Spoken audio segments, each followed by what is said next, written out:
Yeah, I know, but I don't know. Yeah, you just look at that. It's so sad. It's good. Here, put that over there. Put that in front of her.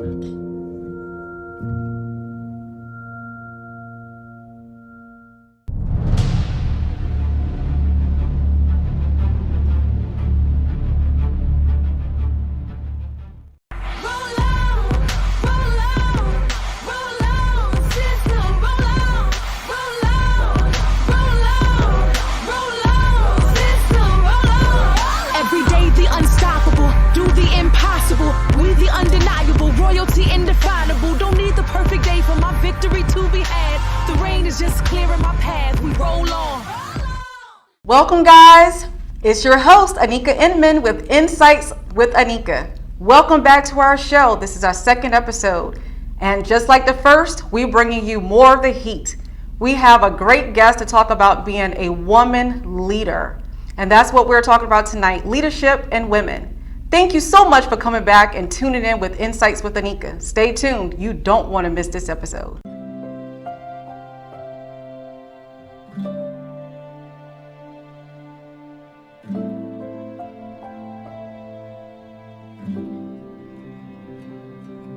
Whether it's advice on managing your anxiety or tools to help you stay grounded, Coping-19 provides a range of resources and self-care tips to help you cope with this pandemic. We can help. Find the resources that work best for you at coping-19.org. Welcome back. We have a special guest this evening. Her name is Anika Dargin, and she is the court administrator for Johns Creek Municipal Court. Stay tuned. You don't want to miss this interview.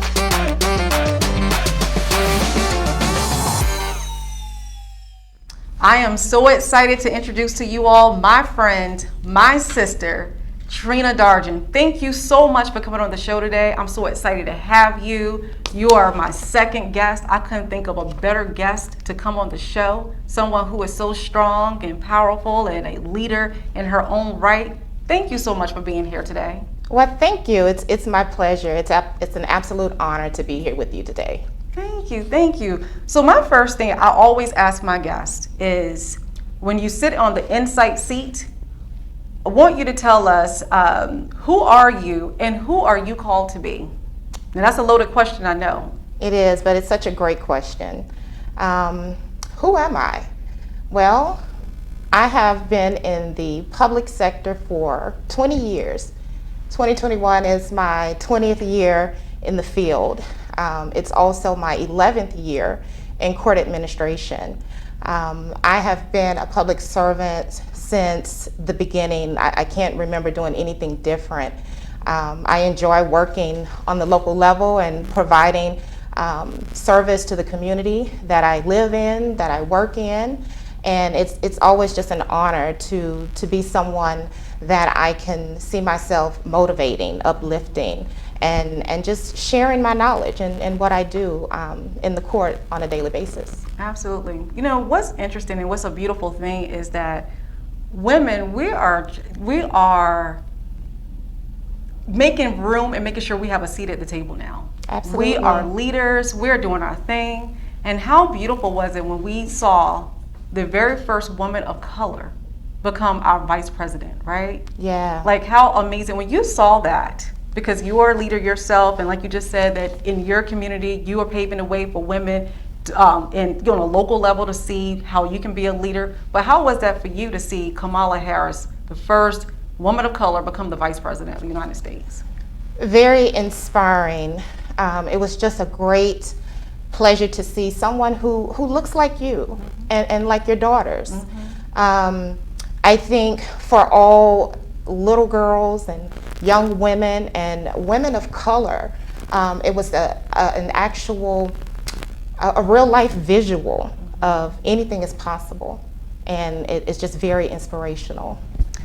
You work in an area where you don't get the opportunity to see a lot of us, and you have been able to work your way all the way up into your sector at the top.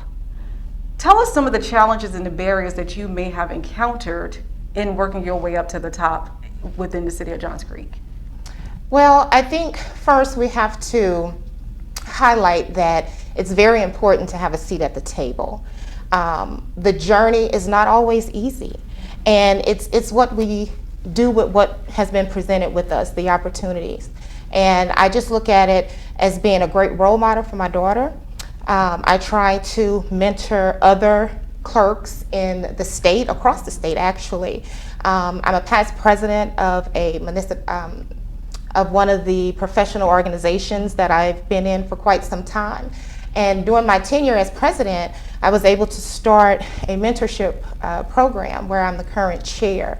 And I think it's important, although we may not look like a lot of the folks we work with, but it's important that once we get to that level and we have a seat at the table, that we give back. And whatever we've learned, we share with others so that they also have the opportunity. And I think that's what I try to do, and focus more on how can I make this role better for not just me, but for the next person who may take my seat at the table when that time comes. Absolutely. You spoke about mentorship, and that's the reason why I wanted to do this show, Insight with Anika. You know, it's one thing that when we are able to work our way up to the top, we become leaders in our industry, but there's so many women out here is trying to figure out, how can I get there? What steps do I need to take that I can carve the way that I can be successful, or a leader or entrepreneur or a boss in my own right for my life? How do you inspire other women, or what can you tell other women in regards to how to become successful in their own right, in their own field? I think the first thing is that we have to educate ourselves and continuously invest in ourselves. You know, not many may know this, but I was a teen mother. I started college, and at some point I needed a job. And I started working for a female attorney back at home in Louisiana, and she gave me an opportunity, and she believed in me.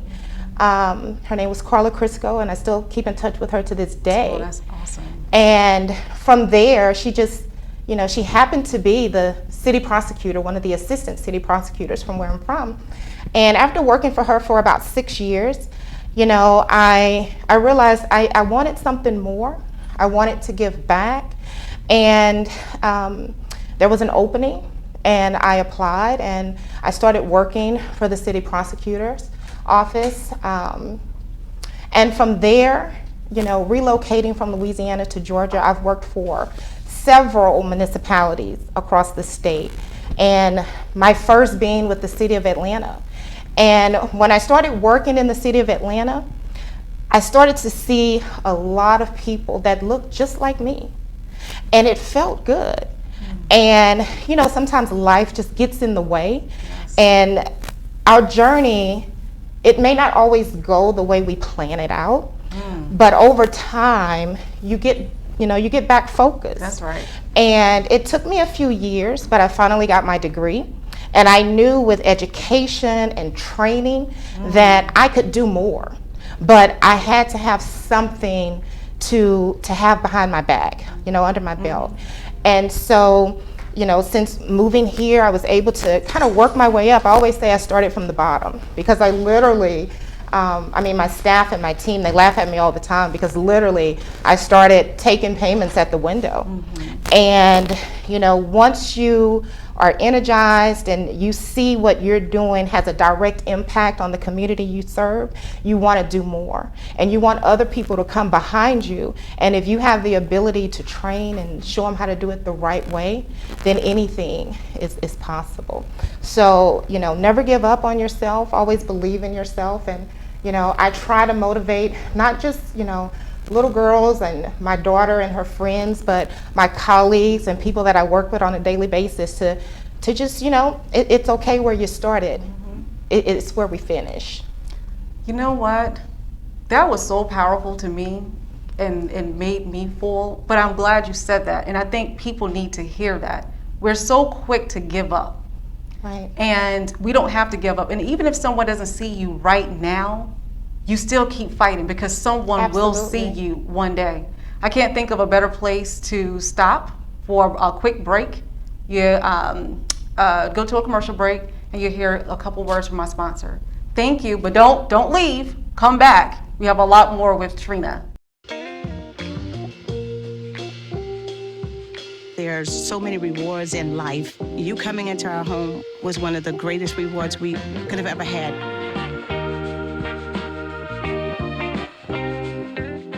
It's all good, baby. Is it really all good? If you love me enough to routinely test your handyman skills, not to mention the strength of your marriage, then of course you'll visit nhtsa.gov/therightseat to make sure I'm in the right car seat. Welcome back to Insight with Anika. Thank you to our sponsors. But I want to get back to you, Trina. We left on such a great note. But what I think I want to kind of go back a little bit. I want people to know, what is a court administrator? What is that role? Because we talked about it, but I want people to really understand, what is it? Right. And a lot of folks, they're not sure what we do. Court administration, we basically, we manage the day-to-day operations of the court. Every level of the court system has an administrator. I manage the budgets. I manage the caseload. I work in concert with the judges and the prosecutors on the cases that we hear in court, ensuring that all of the records are kept accurately and we're efficient, and it's readily available to the public as they need it. So that's basically what we do in a nutshell. We manage the day-to-day operations of the court, and make sure we maintain the records as efficient and of the court. Awesome. Well, one thing about being a boss and a leader, we got to take care of ourselves. Right. Right. And that's another thing that us as women, we always put on the back burner, right, oftentimes. Yes. But let's talk about self-care. Let's switch gear. How do you take care of yourself to make sure that you're able to continue to pour in to your family, your employees? How are you taking care of yourself? Well, let me say this. It's very important for us to try and manage a decent, a well-balanced work-life balance. And it can get challenging at times, especially, as women, we're nurturing by nature. And if you don't take care of yourself, if you don't make time for some self-care, you will struggle at home, at work, with your family. So we have to, I tell my staff all the time, take those breaks, eat a healthy lunch, step away, and just take a moment to breathe and take it all in if things get overwhelming. Because at the end of the day, the work is going to be there, right? It's called job security. That's exactly right. But as a woman, I love, taking walks, listening to music, self-care, you getting those massages and, just taking care of yourself so that you feel right good. about now, I have to right. Right. So it's important, but the balancing act of it can be challenging, but one day at a time. Who do you look up to? Oh, wow. Who's your woman of influence? I honestly, I could name any celebrity there is, but I think my mother. I have great friends such as you, and other women in my circle that I'm able to actually call and talk to. And I think having someone close to home that know you and can really help you through situations is who I look up to. So that's outstanding. Thank you. This is Black History Month, and one thing I wanted to do was to honor a lot of our Black women that are doing their thing. And although this has been the second episode, this is the second person that in their field has been the first Black woman to either become a chief or become a court administrator in their own prospective area. And I am so honored And I'm so thankful that to have you all on the show so that the audience out there can see these strong, powerful women. Right. You all are amazing. I am excited to call you my friend.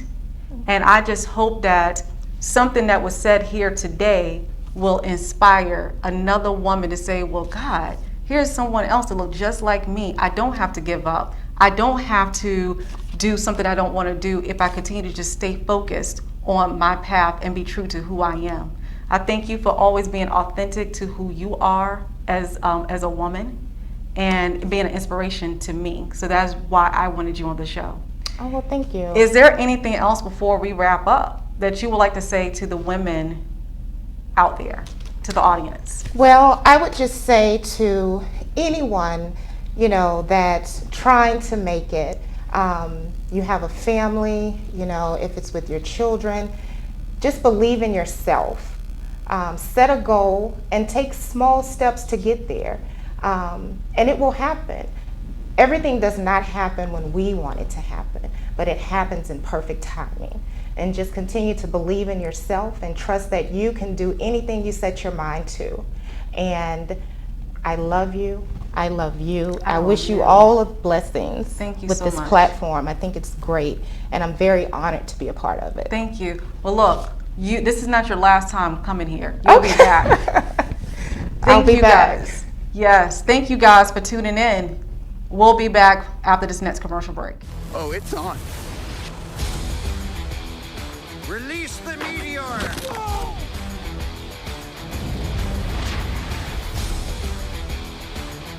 He's looking at you, kid.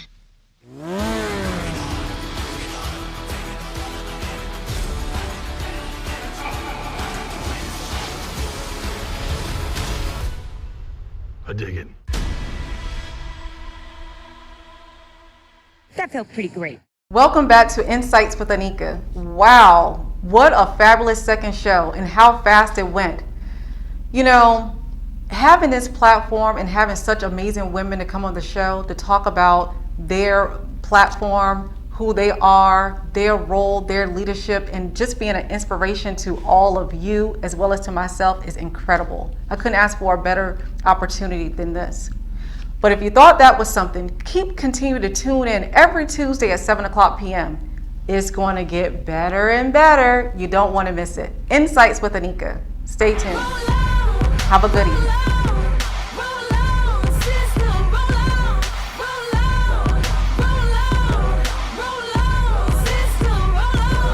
Every day the unstoppable, do the impossible. We the undeniable, royalty indefinable. Don't need the perfect day for my victory to be had. The rain is just clearing my path. We roll on.